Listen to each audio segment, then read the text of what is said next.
Bueno, comenzamos hoy con nuestro tema 4, ecuaciones fundamentales de la hidráulica. En hidráulica van a haber 3 ecuaciones fundamentales con las cuales vamos a describir el movimiento de un fluido. La primera ecuación es conservación de la masa, que a veces se conoce también como ecuación de continuidad.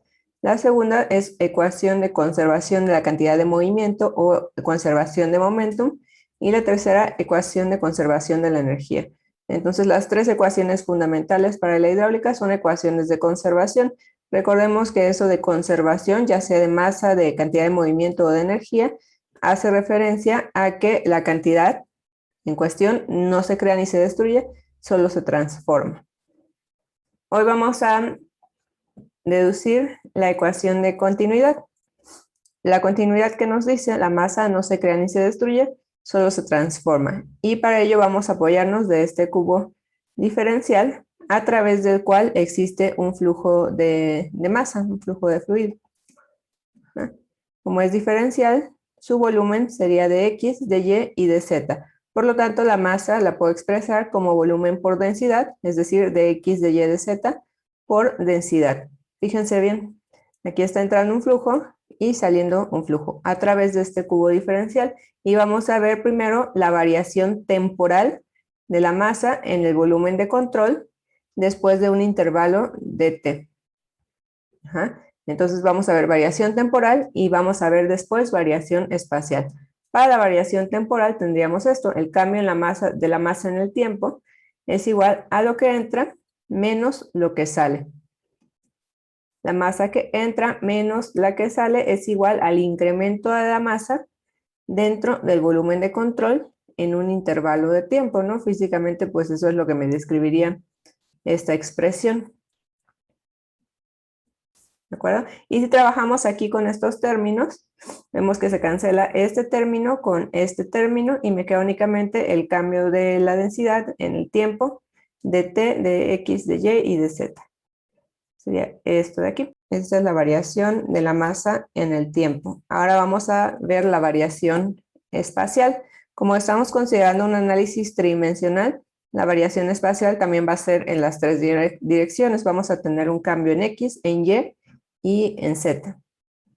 ¿Sí? Entonces la variación espacial para la dirección X únicamente la vamos a expresar como que el flujo que entra en kilogramos menos el que sale es igual a la variación del flujo en la dirección X, algo análogo a lo que teníamos de la variación en el tiempo. Este es el flujo que entra, este es el flujo que sale y su diferencia es el cambio de la masa en dirección de X. Si desarrollamos esta expresión, vemos también que se cancela este término con este término y me queda únicamente este término de aquí. Por lo tanto, el cambio de la masa en dirección X lo podemos expresar como menos la parcial de la densidad por la velocidad en X, pues respecto a X, de X, de Y, de Z, de T.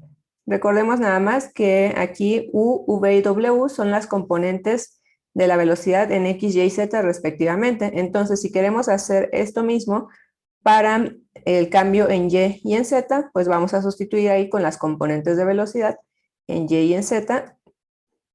Y finalmente, el cambio total va a ser la suma de las variaciones en las 3 direcciones, X, Y y Z. Entonces sumo variación en X, en Y y en Z y va a ser igual al cambio total de la masa. ¿Okay? Vamos a llegar a expresiones similares a estas o análogas. Una vez que hacemos esta suma y agrupamos los términos, nos quedaría que el cambio total en la masa es la parcial de la densidad por U con respecto a X, más la parcial de la densidad por V con respecto a Y, más la parcial de densidad por W con respecto a Z, de X, de Y, de Z y de T. ¿Sí? Ese es mi cambio total. Ok, este es el cambio total, pero en el espacio. Acuérdense que ya teníamos un cambio en el tiempo.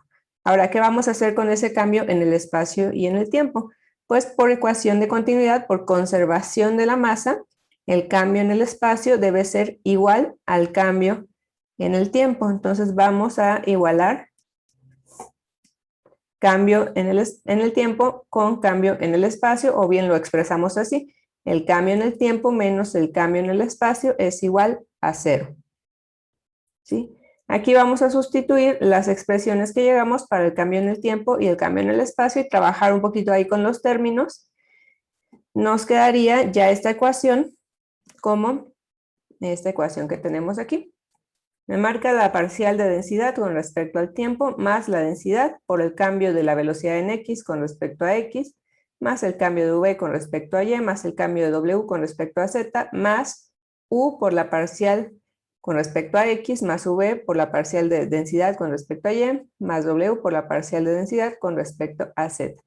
Esta misma ecuación la podemos expresar de forma vectorial, es decir, libre de algunas de coordenadas en particulares. Aquí está con coordenadas cartesianas, pero de forma vectorial la expresaríamos de esta manera. Esta ecuación es equivalente a esta ecuación. Fíjense que tenemos aquí la parcial de densidad con respecto al tiempo, es este término. Luego tenemos densidad por la divergencia del vector de velocidad, es lo que tenemos aquí.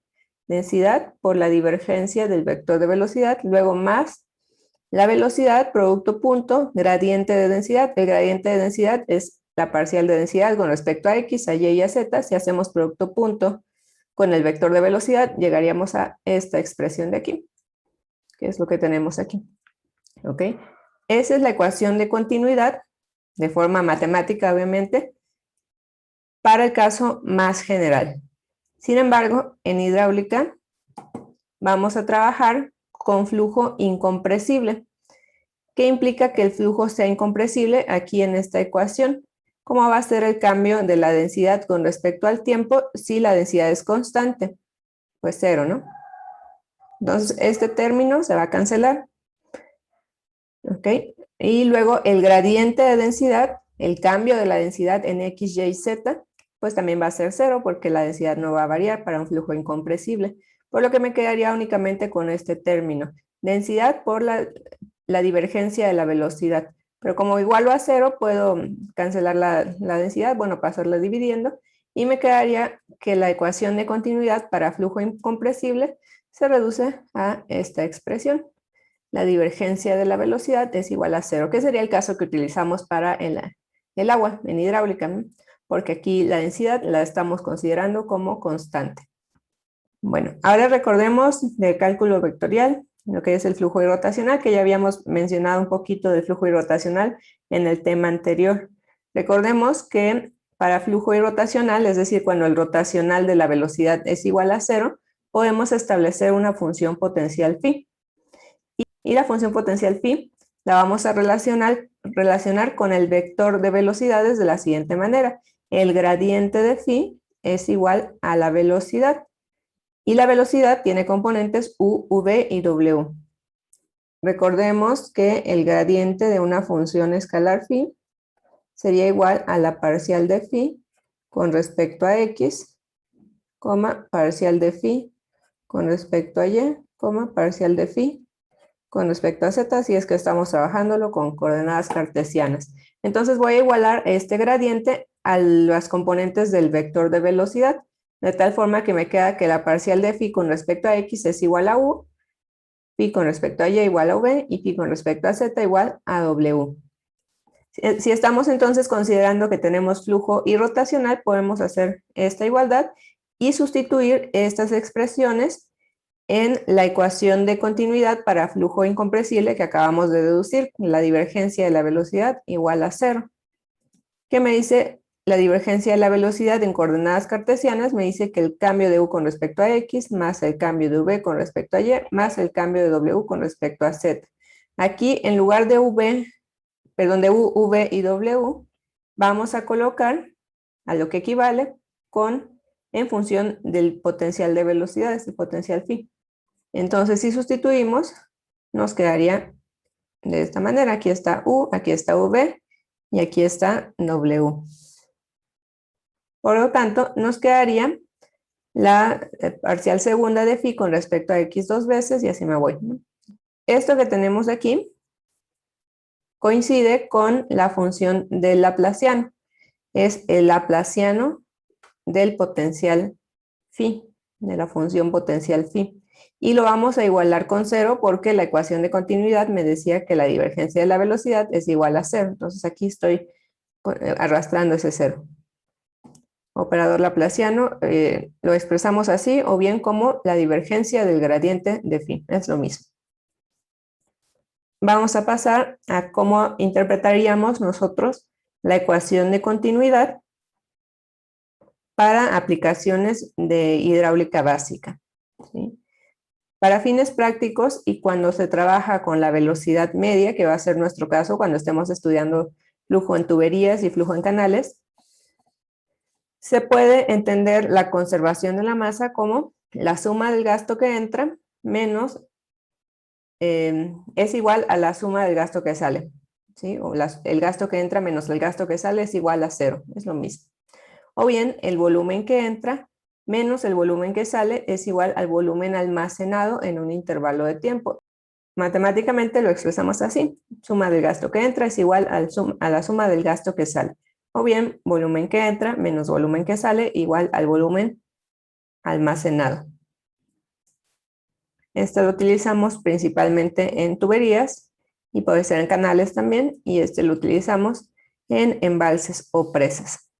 Y mucho ojo, esto lo podemos aplicar únicamente si hablamos de flujo incompresible, tal como es el caso del agua. Ok, trabajemos eso con un volumen de control. Aquí dibujé mi volumen de control, una entrada y una salida del volumen. En la entrada tenemos un área A1 y en la salida tenemos un área A2. Vamos a asociar cada una de estas áreas con un vector unitario n que sea perpendicular al área de estudio y que vaya hacia afuera del área de estudio. Entonces tenemos aquí esta n1 y n2. A su vez, por el área 1 está entrando el flujo con una velocidad 1 y por el área 2 está saliendo el flujo con una velocidad 2. Fíjense que aquí dibujé el área 1 más grande que el área 2. Cuando tenemos esta situación, por ecuación de continuidad, ahorita lo vamos a ver, la velocidad en 1 va a ser menor a la velocidad en 2. O sea, si tengo menos espacio para pasar la misma cantidad de fluido, pues se tiene que acelerar el líquido, ¿no? Tiene que pasar aquí más rápido que lo que pasa aquí. Y tenemos que el gasto, ya vimos en el tema anterior, que el gasto es la velocidad por el área, siempre y cuando estemos trabajando con velocidad media. Y si tenemos que el gasto en 1 es igual al gasto en 2, sería lo mismo que tener el gasto que está pasando aquí por el volumen de control. ¿Okay? No hay manera de que el gasto en esta sección 1 sea distinto al gasto en 2. Lo único que pudiera ocasionar esto es que aquí en algún punto intermedio entre A1 y A2 tuviera ya sea una fuente o un sumidero, o sea, algo que me esté aportando gasto o que me esté quitando gasto, pero si el volumen de control es cerrado, no tiene por qué existir eso, y forzosamente el gasto en 1 va a ser igual al gasto en 2 por conservación de masa. Si trabajamos el gasto en 1 y el gasto en 2 en términos de la velocidad por el área, tendríamos V1 por A1 igual a V2 por A2 en metros cúbicos por segundo, nuestras unidades de gasto. Entonces, si quisiéramos conocer, por ejemplo, la velocidad en 1, diríamos V1 es igual a V2 área en 2 sobre el área en 1. Y algo análogo si queremos conocer la velocidad en 2. Y ya de aquí también se puede entender por qué la velocidad en 1 es menor a la velocidad en 2. ¿Sí? Aquí el área en 2 es más pequeña que el área en 1. Entonces, fíjense cómo pasamos de las ecuaciones de continuidad, de la ecuación de continuidad más bien, que era la divergencia de la velocidad igual a 0, para flujo y rotacional se escribía como el laplaciano de phi igual a 0, y aquí simplemente lo aterrizamos a que el gasto en 1 es igual al gasto en 2. Pero conceptualmente nos está dando la misma información, pero esto trabajando con velocidad media. Okay. ¿Cómo trabajamos la ecuación de continuidad cuando tenemos uniones o bifurcaciones? En el caso de las uniones, pues es, como su nombre lo indica, una unión entre dos tuberías o más tuberías. Se unen para dar paso a una sola conducción. ¿Cómo sabemos que es unión? pues dependiendo de la dirección de la velocidad del flujo, dependiendo hacia dónde se mueve el flujo. Entonces aquí el flujo se mueve hacia acá y se une aquí en una sola velocidad. ¿Okay? Entonces en área 1 tenemos su propia velocidad en 1, en área 2 velocidad en 2 y en área 3 velocidad en 3. ¿Qué me dice la ecuación de continuidad? La suma de gastos que entra es igual a la suma de gastos que salen. Entonces aplicamos eso. Gasto en 1 más gasto en 2 es igual al gasto en 3. Esa sería nuestra ecuación de continuidad aplicada en esta unión. Si tenemos más tuberías que están llegando, pues vamos sumando términos aquí. Expresamos así, o bien como el gasto en 3 menos el gasto en 2 menos el gasto en 1 es igual a 0. Tiene que dar 0, si no es que por aquí hay una fuga o algo, pero físicamente, o sea, esto no es una idealización. Físicamente se tiene que cumplir que el gasto en 3 sea igual a la suma del gasto en 2 más el gasto en 1. O bien expresado esto mismo en términos de la velocidad media por el área. En bifurcaciones tenemos lo contrario, partimos de una sola conducción y la conducción se bifurca en 2 o más. El sentido del flujo sería este de aquí. Y tenemos en 1 su velocidad en 1, en 2 su velocidad en 2 y en 3 su velocidad en 3. Aquí lo mismo, suma de gastos que entra, en este caso entra nada más un gasto, es igual a la suma de gastos que salen. Aquí salen dos gastos. Gasto 1 igual a gasto en 2 más gasto en 3. O bien, igualado a 0, nos quedaría menos el gasto en 1 más el gasto en 2 más el gasto en 3 igual a 0. Esto mismo lo puedo expresar en términos de velocidad media y del área. Ya nada más como para que recordemos nuestras clases de termodinámica, donde se veía más que nada flujo másico, porque ahí se consideraba el caso general, ¿no? Flujos incompresibles. Entonces, en esos casos, definimos el flujo másico como no nada más velocidad por área, sino multiplicado por su densidad. Densidad por velocidad por área en 1 es igual a densidad por velocidad por área en 2, y este no se mide en metros cúbicos por segundo, sino que lo medimos en kilogramos por segundo. Bueno, esto no lo vamos a estar utilizando nosotros, ya quedamos que el agua, aunque no es estrictamente incompresible, sí la consideramos incompresible para fines de ingeniería civil. Ok, eso es en cuanto a la ecuación de continuidad. Pasemos ahora a las ecuaciones de momentum y de energía. Vamos a ver que están relacionadas entre sí. Las ecuaciones que describen el movimiento de los fluidos las podemos ordenar de forma de lo más general a lo menos general o bien a lo más particular. Las ecuaciones más generales las llamamos ecuaciones de San Venant. De ahí tenemos las ecuaciones de Navier-Stokes. A las ecuaciones de Navier-Stokes le hacemos diversas simplificaciones y llegamos a las ecuaciones de Euler. Y haciendo aún más simplificaciones e integrando las ecuaciones de Euler, podemos llegar a la ecuación de Bernoulli. ¿Sí? Vamos a ir viendo rápidamente para que pasemos de aquí, desde las ecuaciones de San Venant, a la ecuación de Bernoulli, que va a ser la que vamos a aplicar en nuestra asignatura. Para temas de posgrado en hidráulica, normalmente se trabaja aquí, en este nivel, ecuaciones de Navier-Stokes. Estas ecuaciones parten de la segunda ley de Newton. ¿Y qué me dice la segunda ley de Newton? Me dice que la suma de fuerzas es igual a la masa multiplicada por la aceleración. ¿Okay? Las ecuaciones de San Venant es prácticamente reescribir la segunda ley de Newton, pero en términos de los esfuerzos. Ahorita vamos a ver. Ahí está, la segunda ley de Newton, suma de fuerzas igual a masa por aceleración. Ahora lo que vamos a ir viendo es cuáles son todas las fuerzas que están interactuando en un fluido en movimiento. Las primeras son las fuerzas debido a la presión hidrostática. Vamos a trabajar primero con estas fuerzas a partir de un cubo diferencial de fluido, donde tenemos las fuerzas debido a la presión en el punto P que se localiza en el centro de este cubo diferencial. Ya habíamos trabajado con este esquema para cuando vimos hidrostática, las primeras clases. Ahora simplemente vamos a trabajar o a utilizar las fuerzas debido a la presión hidrostática, pero tenemos que tomar también en cuenta las otras fuerzas o esfuerzos que se dan debido al movimiento del fluido. Entonces, el cambio de las fuerzas debido a la presión en dirección X sería el siguiente. Hay que sumar en X con este de aquí. En este sería negativo de acuerdo al sistema de referencias y este sería positivo.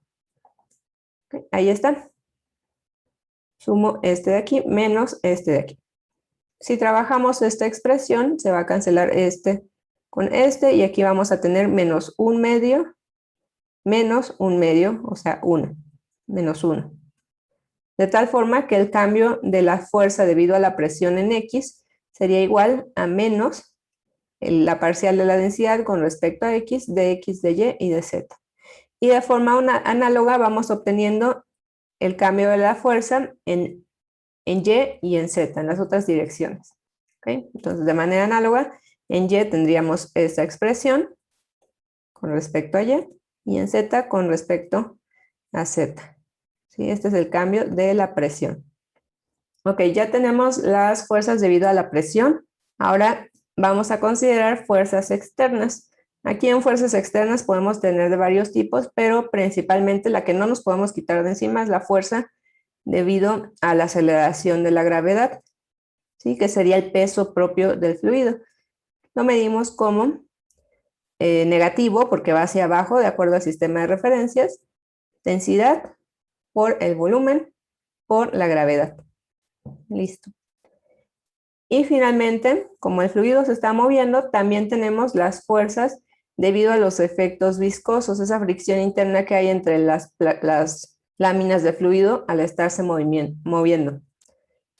Okay, aquí vamos a considerar un cubo diferencial de esfuerzos y tenemos que los esfuerzos que están actuando en dirección X, los estoy representando aquí con flechitas, los esfuerzos. Ojo que nada más estoy representando los que actúan en X para cada una de las caras del cubo diferencial. ¿Sí? Tendríamos que formar un esquema similar si queremos los esfuerzos en dirección Y y en dirección Z. Aquí únicamente los de X. Entonces el cambio en X lo tendríamos de la siguiente manera. El esfuerzo en X va a ser igual a la suma de todos estos considerando su respectivo signo de acuerdo al sistema de referencias. Aquí nada más los estoy colocando con su respectivo signo y trabajando un poquito esta expresión, llegaríamos a que el cambio de los esfuerzos en X es igual al diferencial de tau en dirección X, diferencial de X, y así me voy, ¿no? Ok, esto únicamente en dirección X, pero hay que repetir el análisis para dirección Y y dirección Z. Vamos a obtener ahora la fuerza, ¿sí? Hace rato obtuvimos solamente esfuerzos, pero sabemos que para obtener fuerza a partir de esfuerzos, nada más hay que multiplicar los esfuerzos por su respectiva área. Por ejemplo, aquí este esfuerzo multiplico por esta área de aquí. Eso sería para dirección X. Trabajando esta expresión, factorizando los términos en común, nos queda esta expresión. Y así me voy con dirección Y y dirección Z, ya aquí no expresado como esfuerzo, sino como fuerza, multiplicado el esfuerzo por el área. Luego, ¿qué hago con todas esas fuerzas? Ya tenemos fuerzas debido a la presión, fuerzas externas, que puede ser el peso propio, y tenemos fuerza debido a los esfuerzos viscosos. Todas esas fuerzas las vamos a sumar de acuerdo a la segunda ley de Newton y la vamos a igualar a la masa por la aceleración. Eso para cada una de las direcciones X, Y y Z. De forma que tendríamos que la aceleración en X, ya estoy despejando ahí de la segunda ley de Newton, la aceleración es igual a la derivada total de la componente U de la velocidad con respecto al tiempo, que me quedaría esta expresión de aquí. Yo sé que ahorita parece así como una caja negra lo que acabo de hacer, pero créanme que ya con las expresiones que tienen anteriormente de las fuerzas, de las diferentes fuerzas, si trabajan un poquito con con esos términos en X van a llegar a esto de aquí. ¿Sí? Recordemos que la segunda ley de Newton me dice que la suma de fuerzas es igual a masa por aceleración. Entonces nada más dividí la suma de fuerzas entre la masa para tener la aceleración en X. Hago lo mismo para tener la aceleración en Y y lo mismo para tener la aceleración en Z. Aquí estos términos X, Y, Z con una rayita abajo representan las fuerzas externas por unidad de masa en cada una de las direcciones. Estas expresiones a las que acabamos de llevar son las ecuaciones de San Venant. Estas ecuaciones no resultan muy prácticas al estar en términos de los esfuerzos. Justamente lo que hacen las ecuaciones que vienen, que son las ecuaciones de Navier-Stokes, es expresar esto mismo, pero ya no en términos de esfuerzos, sino en términos de las deformaciones. Pero entendamos que en las ecuaciones de San Venant es la ecuación, la segunda ley de Newton, reescrita en términos de los esfuerzos. Ok, entonces como les comentaba, las ecuaciones de Navier-Stokes van a expresar a las ecuaciones de San Venant, a las que llegamos, en función de deformaciones. Para ello me voy a apoyar del concepto de viscosidad dinámica. Nosotros del tema 1 ya estudiamos a la viscosidad dinámica, al revés, tau, el esfuerzo tau es igual a la viscosidad por el gradiente de velocidades en una dirección. Nosotros veíamos cómo cambiaba la velocidad en dirección Y, ¿no? Esta expresión únicamente es para una dirección, ¿sí? Aquí estamos trabajando con 3 direcciones, entonces tenemos que expresar esto mismo, el concepto de viscosidad, para las 3 direcciones. Por ejemplo, en la dirección XY, tau XY sería igual a tau YX, sabemos que ahí en el cubo de esfuerzos es simétrico, que es igual a la viscosidad por un gradiente de velocidades, pero hay que tomar en cuenta esto, gradiente, el cambio de U con respecto a Y más el cambio de V con respecto a X. Y así me voy para cada una de las direcciones. Tau XZ, tau YZ, okay, tau YZ, tau XX, aquí se repite este con este, entonces tau XX me queda 2 veces mu por el gradiente de la velocidad en dirección X, tau Y, Y y tau Z, Z. Una vez que tenemos definidos los esfuerzos en términos de los cambios de las velocidades en X, Y y en Z, vamos a sustituir en las ecuaciones de San Venant. Si sustituimos en las ecuaciones de San Venant y desarrollamos un poquito esas expresiones, tendríamos la aceleración en X ya no en términos de esfuerzos, sino en términos de las componentes de las velocidades, ¿sí? En este caso en X en términos de U, en Y en términos de V y en Z en términos de W. Estas ecuaciones son las ecuaciones de Navier-Stokes de forma cartesiana, y de forma vectorial lo podemos expresar estas mismas 3 ecuaciones en una sola ecuación de la siguiente manera. Densidad, bueno, aquí multipliqué por la densidad por la derivada total de la velocidad es igual a menos el gradiente de la presión más la viscosidad mu por el laplaciano de V más X, que es la fuerza externa por unidad de masa.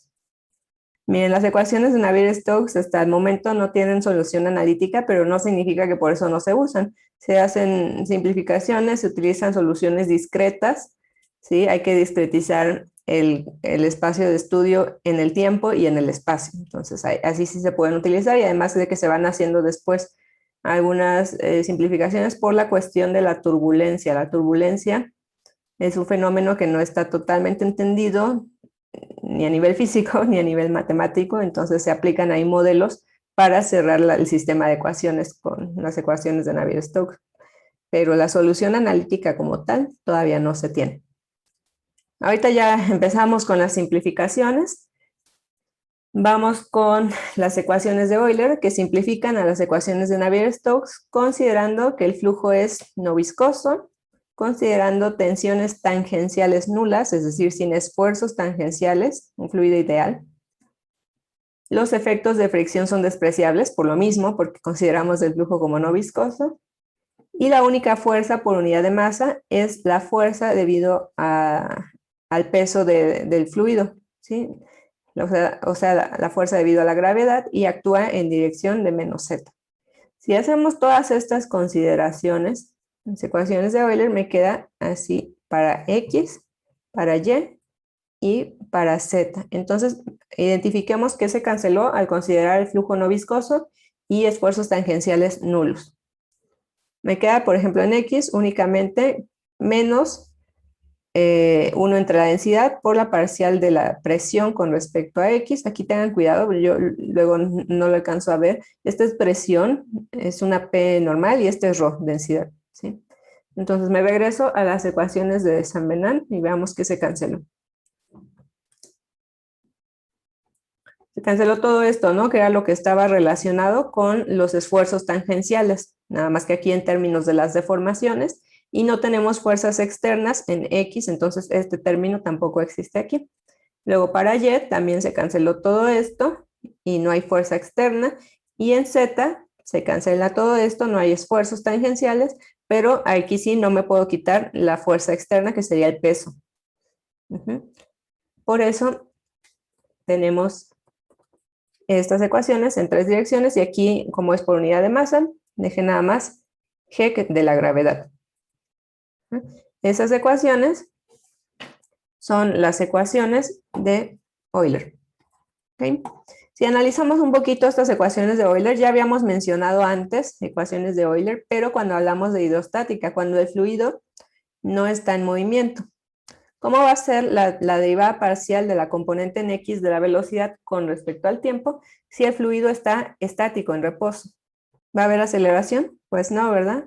O sea, la aceleración en x es 0, la aceleración en y también es 0 y la aceleración en z es 0. Entonces, si trabajamos con esta expresión, tendríamos 0 igual a menos 1 entre densidad por la parcial de la presión con respecto a z más g. Es decir, la parcial de P con respecto a z es igual a densidad por gravedad. Nomás estoy despejando de aquí. Si integramos esta ecuación, llegaríamos a la ley de Pascal, es decir, a la ecuación de presión hidrostática. Y me queda de aquí entonces que la presión es igual a la densidad por la gravedad por la coordenada en z más una constante por la integración.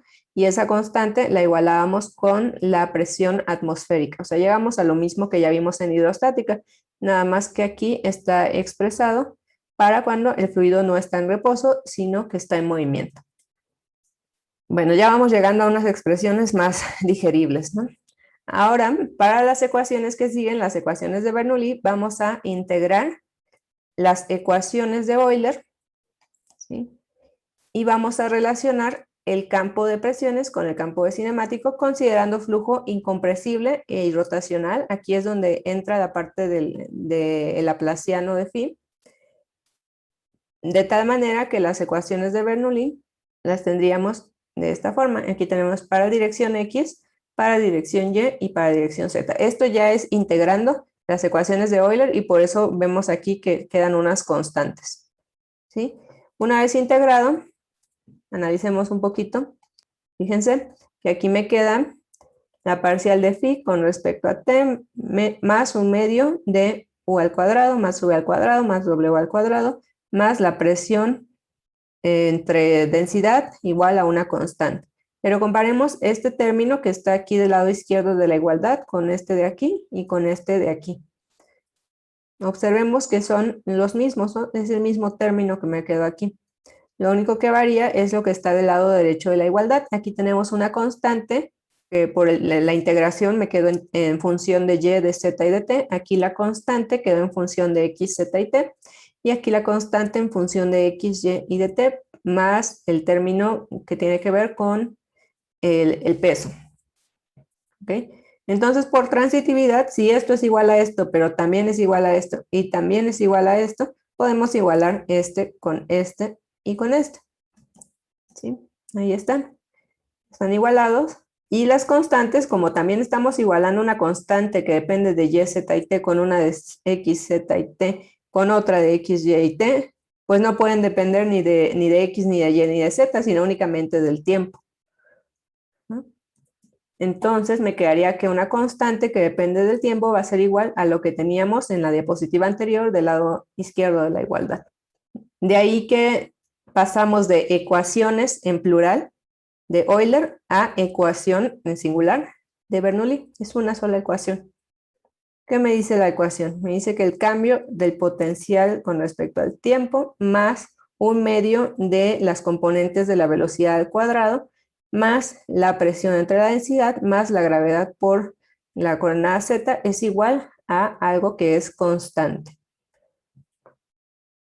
Vamos a trabajar un poquito con esta expresión que es la ecuación de Bernoulli de forma muy general para 3 dimensiones y flujo no permanente, ¿sí? Que tenemos un cambio en el tiempo. ¿Qué sucede si consideramos el flujo permanente? ¿Cómo va a ser el cambio del potencial con respecto al tiempo? Cero, ¿no? Pues cero, ¿no? El flujo permanente, ya vimos que no hay cambios en el tiempo, ¿sí? El cambio del potencial con respecto al tiempo es cero, ¿no? Luego vamos a dividir toda esta expresión entre la gravedad, ¿sí? Aquí me va a quedar una constante entre la gravedad, que también es constante, me queda otra constante.